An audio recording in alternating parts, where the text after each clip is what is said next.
On a représenté l'évolution de l'énergie cinétique EC d'un pendule en fonction de l'abscisse x exprimée en millimètres.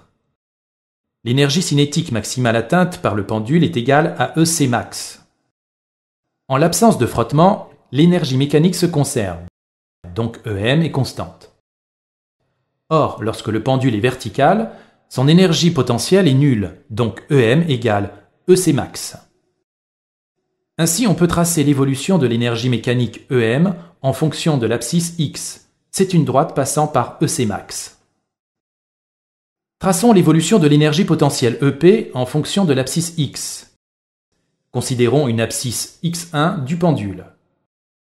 Repérons, sur la courbe EM, l'énergie mécanique correspondante. On la note EM1. La flèche dessinée en rouge modélise la valeur EM1 de cette énergie mécanique au point d'abscisse x1. Repérons ensuite le point EC1 sur la courbe EC à la verticale du point EM1. La flèche dessinée en pointillé bleu modélise la valeur EC1 de l'énergie cinétique du pendule au point d'abscisse x1.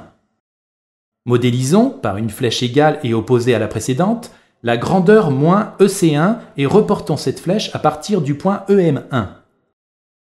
Le point EP1, repéré en vert, est tel que EP1 égale EM1 moins EC1.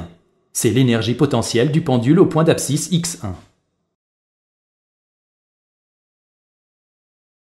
Considérons une abscisse x2 du pendule et recommençons la même construction.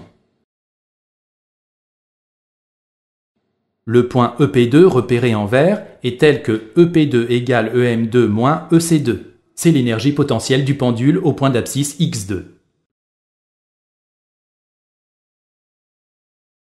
Ainsi, en considérant successivement plusieurs abscisses x3, x4, x5 jusqu'à x12, il est possible de tracer l'évolution de l'énergie potentielle EP en fonction de l'abscisse du pendule.